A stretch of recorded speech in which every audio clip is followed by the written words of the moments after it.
오늘 말씀 제목은 하나님의 인자하심을 송축하라라는 제목으로 말씀을 전하도록 하겠습니다.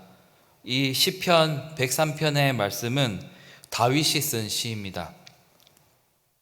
저는 시편 103편의 내용에 대해서 먼저 설교 말씀을 드리기 전에 시편 103편 전체가 어떤 내용을 가지고 있는지를 한번 조감해보고 알아보도록 하겠습니다.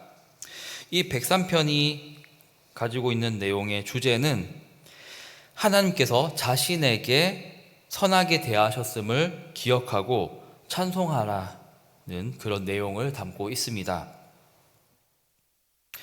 우리가 2절을 한번 보시겠는데요. 2절을 보시면은 이렇게 나와 있습니다. 내 영혼아 여호와를 송축하며 그의 모든 은택을 잊지 말지어다 라고 이야기를 하고 있습니다. 여기 계신 분들을 비롯해서 저를 포함해서 모두 은혜가 큽니다. 이미 예수님을 잘 믿고 있고 신앙생활을 아주 잘하고 계시죠. 그리고 게다가 여기에 새벽기도까지 나오신 분들, 그 예수님을 잘 믿는 은혜 위에 또 새벽에 나오셔서 은혜를 추가적으로 또 더 받고 계시는데요. 이미 상당히 믿음의 성도님들이신 것을 보여주고 있습니다. 이미 우리는 은혜를 받은 사람들입니다. 이미 하나님을 섬기고 있다는 것 자체가 벌써 많은 은혜를 받고 있는 것입니다. 큰 부자가 아니더라도, 우리가 큰 명예를 가진 사람이 아니더라도 하나님을 믿고 살아간다는 것 그 자체가 이미 은혜입니다. 하나님 없이 살아간다면 어떨까요? 우리가 하나님 믿지 않고 아무런 세상 소망 없이 그냥 이 세상 살아가고 이 세상 끝나면 죽는 거고 그러면은 어떨까요? 참 비극이라고 생각을 합니다.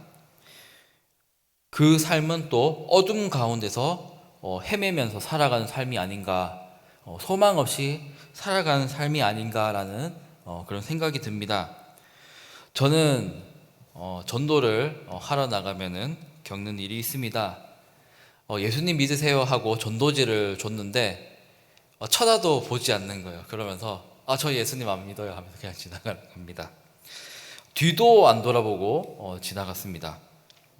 제가 섭섭하게 한 일도 없는데 그렇게 지나갔는데, 사실 그런 사람들은 어떤 사람들입니까? 그냥 굴러 들어온 이 복을 그냥 차버리는 사람들입니다. 예수 그리스도를 믿는 것이 얼마나 큰 축복인지를 모르는 사람들이죠. 특별히 오늘 말씀을 기록한 다윗의 그 일생을 돌이켜 본다면은 다윗은 하나님이 주신 여러 가지 은택들을 노래할 것입니다. 각별히 하나님께서 다윗에게 부어주신 은혜들이 참 많이 있습니다. 골리앗을 이겨서 이스라엘에서 중요한 자리에 조명을 받게 되고, 그리고 사울에게서부터 다윗을 살려주시고, 그리고 다윗을 이스라엘의 왕으로까지 하나님께서 세우셨던 것입니다. 그런데 이런 다윗의 특별한 은혜만 아니더라도, 그냥 우리만 보더라도 우리도 각별한 은혜를 많이 받았거든요. 우리가 받은 은혜들을 하나하나 세어보면은 받은 것이 참 많이 있습니다. 사랑하는 가족 주신 것, 자녀 주신 것, 그리고 매일 소소하게나마 우리가 살아갈 수 있는 것, 또 맛있는 음식도 먹고 살아갈 수 있는 것들, 그런 작은 은혜들이 참 많이 있는 것입니다. 그리고 아프지 않고 살아갈 수 있다는 것도, 그것도 참 큰 은혜가 될 수 있는데요. 우리가 비관적으로 살아가는 것이 아니라 작은 것을 기뻐하는 것은 우리에게 좋은 그런 사고방식이 될 수 있습니다. 그리고 무엇보다도 하나님을 믿고 하나님의 자녀된 만한 은혜가 없습니다. 저는 이것을 생각해 보면 너무너무 큰 은혜를 받았다라고 많이 생각을 하는데요. 이 세상에는 화려한 인생들을 살아간 사람들이 참 많이 있습니다. 하지만 그런 사람들도 보면은 예수님을 안 믿고 죽은 사람들이 굉장히 많이 있습니다. 그런데 진짜 복은 예수 그리스도를 믿는 것입니다. 그래서 여기 계신 분들은 다 복받은 사람들입니다. 그리고 두 번째로 제가 알아볼 것은 인자하신 하나님, 그리고 하나님께서 노하기를 더디하시고 노를 품지 않으신다는 점입니다. 8에서 10절을 한번 보시면은 여호와는 긍휼이 많으시고 은혜로우시며 노하기를 더디하시고 인자하심이 풍부하시도다. 자주 경책하지 아니하시며 노를 영원히 품지 아니하시도다 하시리로다. 우리의 죄를 따라 우리를 처벌하지 않으시며 우리의 죄악을 따라 우리에게 그대로 갚지는 아니하셨으니, 하나님께서 우리 죄악을 따라서 그대로 갚지 아니하신다고 하였습니다. 우리 죄악을 따라서 하나님이 그대로 갚으신다면은 우리가 너무 죄인이라서 하나님 앞에 설 수가 없습니다. 제 자신의 내면을 봐도 너무 부끄러운 일들을 많이 저질렀기 때문에 이 죄들을 하나님께서 그대로 갚으신다면은 이게 천국에 갈 수 있을까? 제 자신조차도 그런 생각이 많이 들 때가 있습니다. 한편 이 시의 저자인 다윗을 보면은 다윗도 어마어마하게 많은 죄를 저질렀거든요. 간음을 저지르고 부하 우리아의 아내인 밧세바가 임신을 하게 되자 우리아를 전쟁터에서 죽이기까지 했습니다. 그래서 이 다윗이 저지른 이런 비열한 행위들을 본다면은 하나님께서 노하셔서 다윗을 그 자리에서 죽여버리셔도 이상하지 않을 게 없습니다. 물론 하나님이 다윗을 여러모로 벌을 주시기는 했지만 다윗에게 주신 그런 영원한 생명의 언약들을 걷어가시기까지 또 영영 다윗을 용서하지 않으시지는 않았습니다. 하나님이 다윗의 이러한 여러 가지 추악한 죄들을 생각해 본다면은 다윗이 천국에 갈 수 없는 것이죠. 또 다윗의 자손으로 예수 그리스도가 날 수가 없는 것이죠. 그런데 하나님께서 다윗의 계보에서 그리스도가 나게 하셨고 다윗도 구원받게 하셨고 다윗의 죄를 용서해 주셨던 것입니다. 왜냐하면 하나님께서 인자하시기 때문에, 인자한 눈으로 다윗을 봐주셨기 때문에, 다윗의 죄를 용서해 주셨기 때문에 다윗은 하나님을 찬양할 수밖에 없었습니다. 그리고 노하기를 더디한다는 것은 비단 다윗에게만 해당되는 일이 아닙니다. 우리에게도 하나님이 노하기를 더디하고 계시고 우리의 죄악을 따라 갚지 않으신다는 점입니다. 우리 역시도 많은 죄를 짓고 흠결이 많지만 우리가 짓는 죄 하나하나에 하나님이 심판하지 않으신다는 것입니다. 그래서 우리에게 늘 회개할 수 있는 기회를 우리에게 늘 주고 계십니다. 우리가 이 하나님의 너그러움을 보아가지고 하나님이 이렇게 해도 너그럽게 봐주시는데 하면서 우리가 악하게 죄짓고 살 것이 아니라 우리가 올바르게 살아야 되고 말씀에 따라서 살아야 되고 또 우리가 지은 죄가 있으면 우리가 회개하고 다시는 그 죄를 반복하지 말아야겠습니다. 그리고 11에서 13절을 한번 보시면은 하나님의 인자하심을 표현하고 있는데요. 이는 하늘이 땅에서 높음 같이 그를 경외하는 자에게 그의 인자하심이 크심이로다. 동이 서에서 먼 것 같이 우리의 죄가를 우리에게서 멀리 옮기셨으며 아버지가 자식을 긍휼히 여김같이 여호와께서는 자기를 경외하는 자를 긍휼히 여기신다라고 되어 있습니다. 11절에서 13절을 보시면 그를 경외하는 자에게, 그를 13절에 자기를 경외하는 자를 긍휼히 여기고 인자하심을 주님께서 주신다고 되어 있습니다. 11절을 보면은 하늘이 땅에서 높음 같이, 이것은 하늘이 위에 있고 땅이 아래에 있지 않습니까? 위에서 아래로부터. 12절이 보시면은 동에서 서에서 먼 것처럼, 이처럼 하나님의 인자하심이 높고 낮고, 하나님의 그 인자하심이 높고 그리고 넓고 동서로 넓고 이런 것들을 우리가 알 수 있습니다.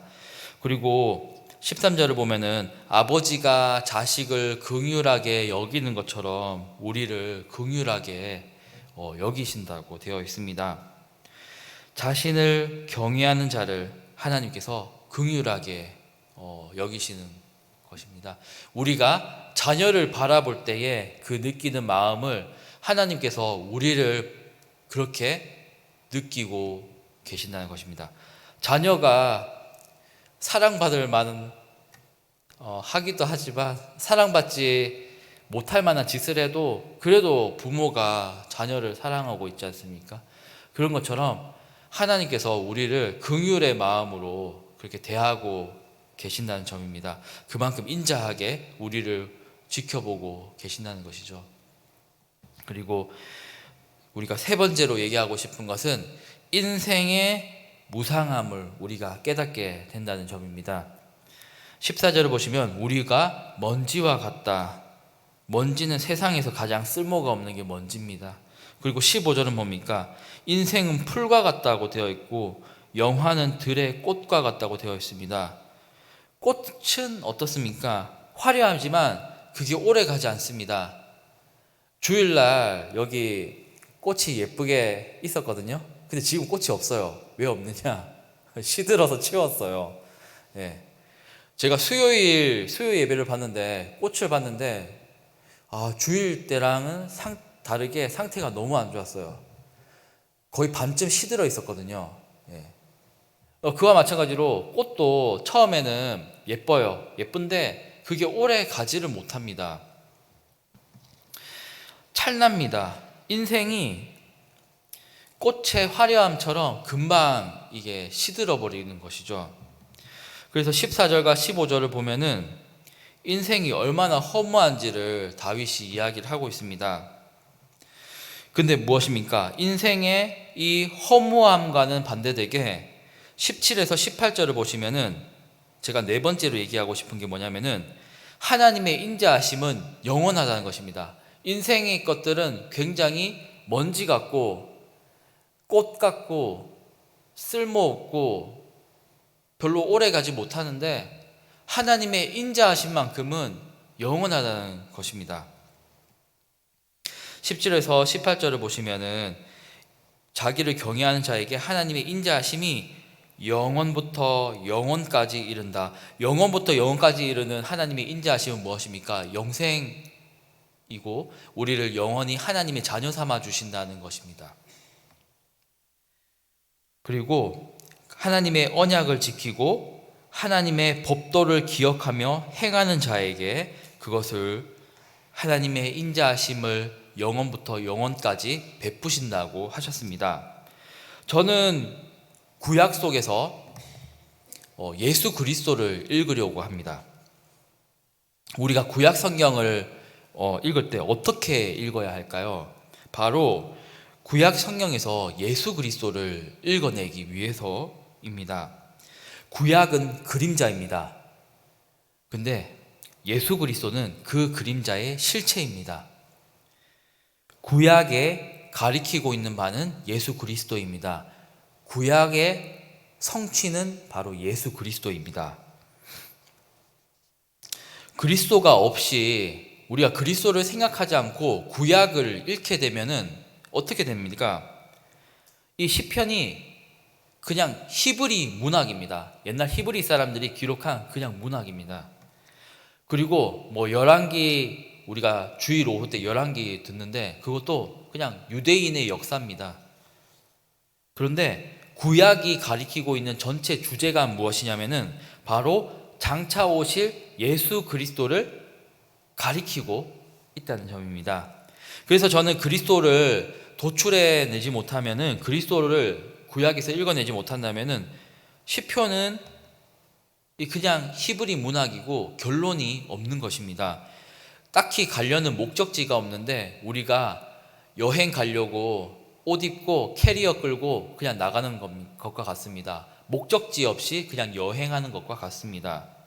그런데 우리가 17에서 18절을 보면은 영원부터 영원에 이르고 언약과 법도를 지키는 자 바로 예수 그리스도를 믿는 자에게서 완전하게 언약이 이루어지고 법도를 완전하게 지킬 수 있다는 것입니다. 우리가 죄인이기 때문에 하나님 마음에 흡족하게 언약을 지키고 법도를 지키고 법도가 바로 율법인데 이 율법을 올바르게 지킬 수 있는 사람은 아무도 없습니다. 우리가 죄인이기 때문입니다. 그런데 이 언약을 완전히 지키신 분, 율법을 완전히 지키신 분, 그분이 바로 예수 그리스도입니다.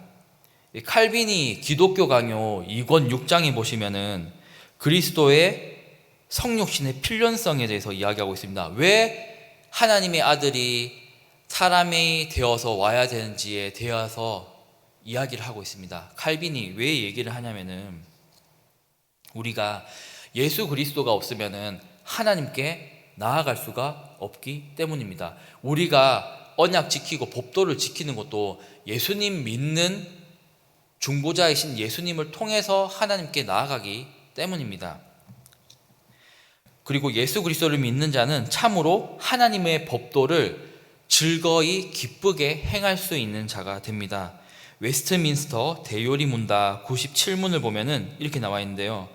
그리스도의 완전한 순종, 예수님의 율법에 대한 완전한 순종, 언약에 대한 완전한 순종이 우리에게 전가되는 것, 우리가 예수님을 믿음으로써 예수님이 이루신 의를 전가받게 된 것을 우리가 더욱 깨닫고 감사하며 율법에 순종하는 삶을 살게 되도록 우리가 자극받게 된다고 이야기를 하고 있습니다. 예수님을 믿을 때에 예수님의 말씀들을 순종하는 것들을 우리가 더욱더 자극받게 되고 기쁨으로 또 즐거워함으로 그 말씀을 지키면서 살아갈 수가 있게 된다는 것이죠. 참된 믿음을 가지고 있을 때 우리가 하나님 말씀에 순종함을 살게 되도록 더욱더 자극받고 또 격려되어 질 수가 있는 것입니다. 율법에 순종하는 삶은 어떻게 됩니까? 18절의 말대로 하나님의 언약을 지키고 하나님과의 법도를 기억하며 행하는 자는 바로 하나님의 의로우심이 자손에게서 자손에게 이르게 될 것이다, 영원할 것이다 라는 점입니다. 네, 결론입니다. 오늘 우리는 시편 103편을 살펴보았습니다. 오늘 말씀을 통해서 우리가 알게 된 것이 4가지가 있습니다. 첫째는 뭐다? 하나님의 은혜가 크다는 것. 우리가 받은 구원의 은혜는 형용할 수 없이 크다라는 것이 첫 번째였고, 두 번째는 죄를 지었지만 죄인인 우리에게 긍휼의 모습을 하나님께서 노하기를 더디하시고 또 긍휼이 많으시다라는 것입니다. 그리고 세 번째는 인생이 무상하다라는 점, 그리고 네 번째는 그리스도 안에서 우리는 참되게 언약적인 순종이 있다, 율법적인 순종이 있다, 말씀의 순종이 있다, 바로 예수 그리스도 안에 있다라는 것을 알게 되었습니다. 참 구원이 예수님 안에 있는 줄 알게 되었습니다. 저는 이제 오늘 말씀을 기억하면서 도전받은 것을 생각하시면서 함께 기도하기를 원합니다. 첫 번째로 하나님께 받은 여러 가지 은혜들이 있습니다. 여러 가지 작은 은혜들도 많이 있지만은 정말로 큰 은혜는 예수님을 믿게 해주신 은혜다. 바로 그 점입니다. 은혜에 늘 감사하는 마음으로 살게 하여 주옵소서. 두 번째로 언약과 율법의 완성이신 예수 그리스도를 우리에게 보내주심에 감사드립니다. 늘 예수 그리스도와 동행하는 삶을 살아가게 하여 주옵소서. 네, 다 함께 통성으로 기도드리겠습니다.